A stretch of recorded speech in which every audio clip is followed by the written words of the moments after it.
Bang Gurun, aku mau minta sedikit pendapat terkait. Kemarin kan kita sempat mengatakan tentang Ahmad Zoni, ya. Nah, baru-baru ini juga media dikejutkan dengan penangkapan selebriti Onat yang terjerat di rumah bersama istri. Ya mungkin abang melihatnya gimana sih, lagi-lagi selebriti dengan narkoba dan narkotika? Ya, kami sayangkan lagi-lagi selebritas terjerat narkoba.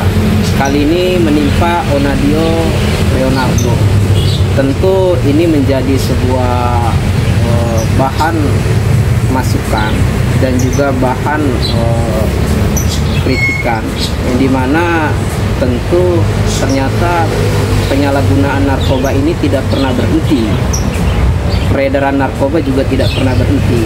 Lagi-lagi masyarakat dipertontonkan artis terjerat narkoba. Memang secara hukum Undang-Undang Nomor 35 Tahun 2009 tentang narkotika pasal 54, di situ jelas tertuang bahwa penyalahgunaan narkotika, ini pasal 54, bahwa seseorang perlu wajib dilakukan rehabilitasi medis dan sosial. Sah-sah saja secara hukum Onadio diposisikan sebagai pengguna penyalahguna narkoba dan diposisikan untuk dilakukan rehabilitasi narkoba. Memang secara hukum, secara aturan wajib dilakukan rehabilitasi narkoba, rehab terhadap pengguna narkoba. Namun jika kita bicara hukum, tentu ada asas negara untuk menjalankan fungsi, tugas, dan tanggung jawab negara, di mana terkait dengan asas equality before the law, yaitu asas persamaan di mata hukum. Jika Onadio dilakukan rehab, maka tentu artis-artis yang lain yang menggunakan juga narkotika, kategori sebagai pengguna, tentu mestinya dilakukan perlakuan yang sama, dilakukan juga rehab. Dan juga tentu masyarakat Indonesia yang juga menggunakan narkotika wajib juga diposisikan menjalani terkait dengan rehab medis dan sosial. Namun faktanya sangat disayangkan, penerapan hukum itu tidak berbanding lurus, tidak perlakuan yang sama. Masih banyak kita temukan justru pengguna-pengguna narkoba diposisikan sebagai terpidana, dipidana. Gitu. Seperti misal, kalau memang contoh Ahmad Zoni kalau memang diposisikan sebagai korban, pengguna, penyalahgunaan narkoba, bahkan di rutan Salemba dia diduga menggunakan, dia juga menyangkal sebagai pengedar, dan bahkan sejak awal juga dia mengatakan bahwa dirinya adalah pengguna narkotika, tidak pengedar, maka mestinya Ahmad Zoni juga dilakukan rehab juga. Gitu. Jadi berarti sebenarnya kalau menurut abang harus adil ya bang, memperlakukan seseorang itu yang berkaitan dengan pemakai narkoba gitu, atau memang case-nya Ahmad Zoni dan Onat kan sangat berbeda. Di Ahmad Zoni juga banyak orang atau timnya Ahmad juga meminta untuk kenapa nggak direhab dari awal, kenapa ini harus dipenjarakan, ibaratnya seperti itu. Ini mungkin abang gimana sih untuk peraturan-peraturan seperti ini, kan masyarakat banyak yang nggak tahu nih, dan banyak rasa ketakutan ketika mungkin mendapati narkoba itu, oh penjara nih pasti, gimana? Iya, jadi terkait dengan kasus-kasus narkoba yang menjerat selebritas, banyak juga yang diposisikan sebagai pengguna.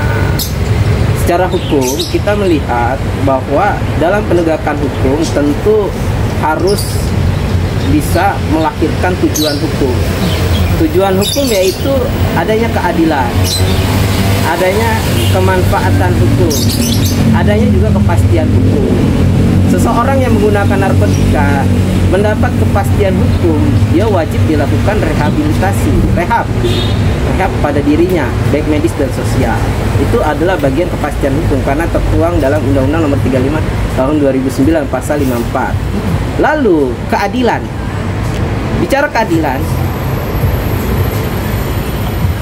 arti keadilan artinya memberikan sebuah keputusan yang nilainya sama, perlakuannya sama, itu adil.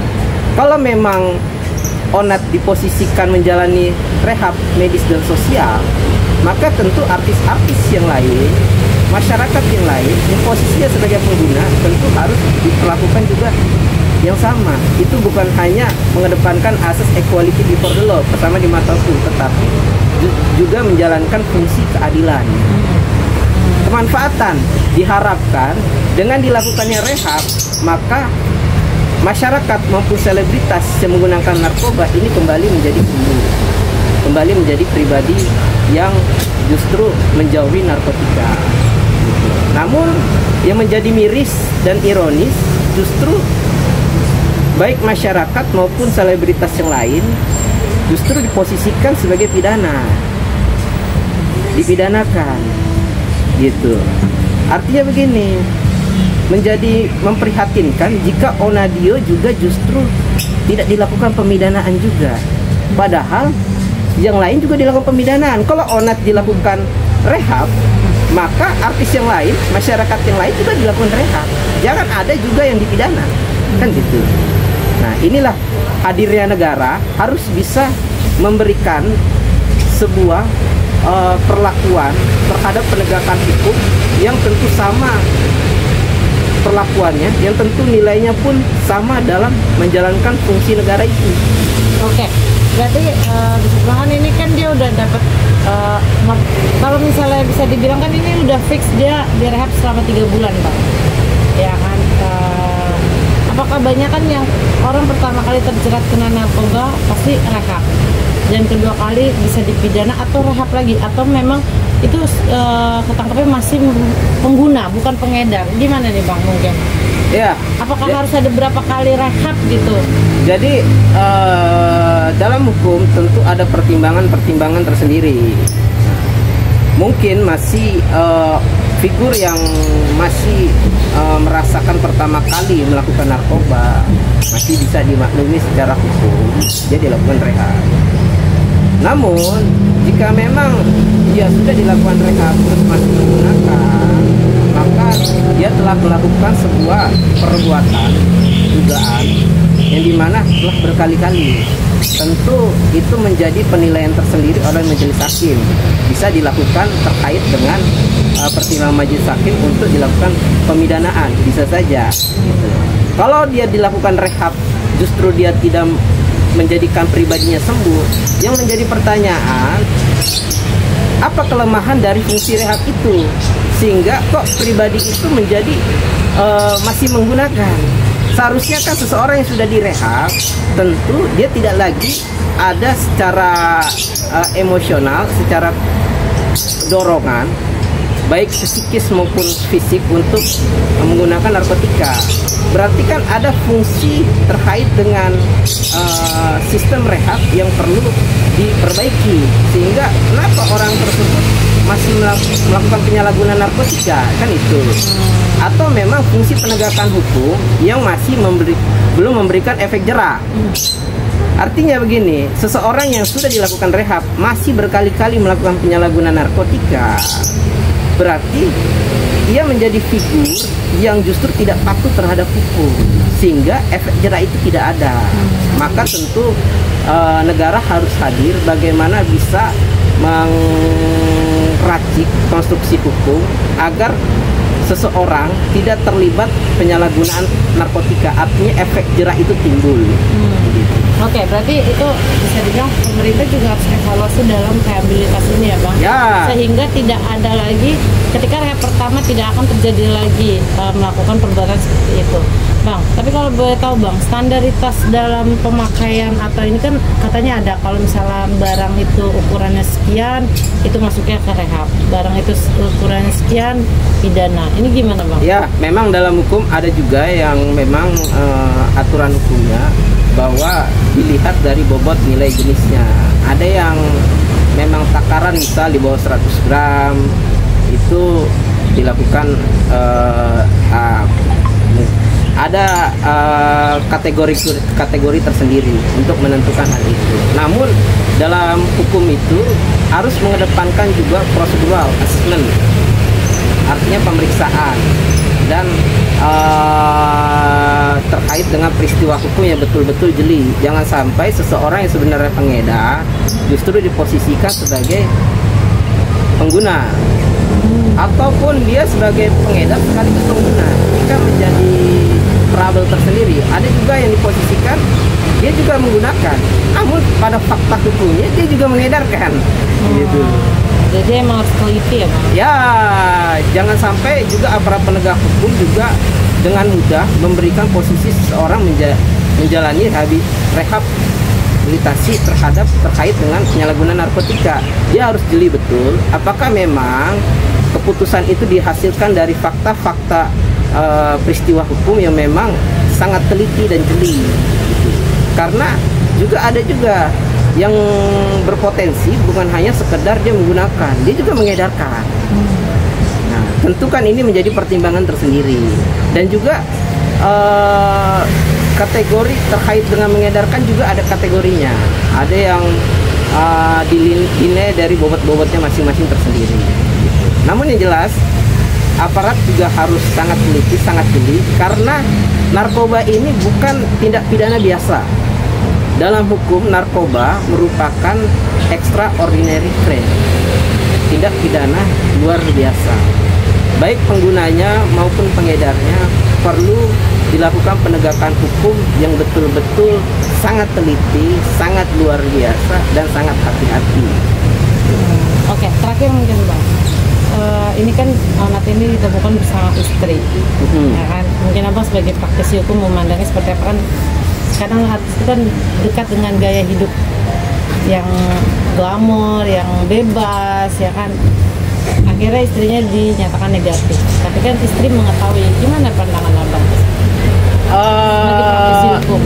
Ya, kami juga sayangkan ya, Onat juga justru terlibat pada narkotika ini, karena Onat seringkali tampil di podcast-podcast. Dia memberikan keterangan, meyakinkan masyarakat bahwa dia tidak akan mau menggunakan narkotika karena ia malu dengan keluarganya, termasuk istri dan anaknya, gitu loh. Malu dengan relasinya dan sebagainya, bahkan malu nanti terkait dengan nasib karirnya. Namun pada faktanya kemarin justru Onat ditangkap, diproses, dan sempat juga istrinya juga diamankan. Walaupun pada akhirnya status hukumnya istrinya tidak terlibat terkait dengan penggunaan karena hasilnya negatif. Kami hormati itu, hasilnya negatif, keputusan dari aparat penegak hukum. Namun yang jelas, kami mendorong pemerintah sepertinya perlu membuat aturan hukum tersendiri, karena dari dahulu zaman beberapa puluhan tahun gitu ya, sampai dengan detik ini masyarakat dipertontonkan lagi-lagi selebritas narkotika. Artinya undang-undang terkait dengan artis ini perlu ada. Kami juga sangat kecewa jika figur-figur yang justru terlibat dengan narkotika setelah dilakukan proses hukum, setelah selesai maupun setelah rehab, dia tetap tampil di televisi. Seakan-akan narkotika ini tidak ada efek jerahnya, karena toh mereka juga akhirnya bisa untuk kontribusi lagi gitu loh, gitu. Tentu ini harus ada aturan hukum tersendiri, yang dimana figur-figur yang terlibat dengan narkotika, yang dimana tindak pidana extraordinary crime, ya dilaranglah untuk tampil di televisi. Dulu ada artis, kalau kita membandingkan ya terkait dengan asas equality before the law, walaupun belum ada saat itu putusan hakim ya, ini bukan kasus narkotika. Ada artis yang melakukan KDRT lalu dilarang tampil televisi. Ada artis yang tampil di televisi karena goyang ngebor, tapi dilarang saat itu dilarang tampil televisi, gitu loh. Ada artis justru melakukan pelecehan seksual terhadap sesama jenis atau anak di bawah umur. Pada akhirnya dia dilarang untuk tampil di televisi kembali. Lantas kami mendorong artis-artis juga yang terlibat dengan narkotika, kami meminta juga untuk dilakukan pelarangan untuk tampil di televisi. Bahkan kalau perlu dalam waktu dekat kami akan lakukan upaya-upaya seperti melakukan pengaduan di KPI dan lain sebagainya untuk figur-figur yang saat ini ataupun secara rekam jejak memang terlibat dalam penggunaan dan peredaran narkotika bahkan obat keras gitu loh. Sehingga kami akan mengajukan itu, upaya itu. Karena kalau kita lihat sepertinya tidak adil. Loh, ada artis yang menganiaya istrinya nih dahulu, itu dilarang tampil di televisi. Ada artis dilarang joget ngebor, tampil di televisi. Kenapa narkoba juga tidak ikut dilarang? Kan gitu. Sepertinya perlu juga itu. Karena ini menjadi bagian penting dari penegakan hukum yang bisa memberikan sebuah efek jerah. Karena sepertinya tidak ada efek jerah. Kok besok-besok ada lagi, nanti ada lagi, kita dipertontonkan itu dan itu terus menerus gitu. Sip, makasih Bang.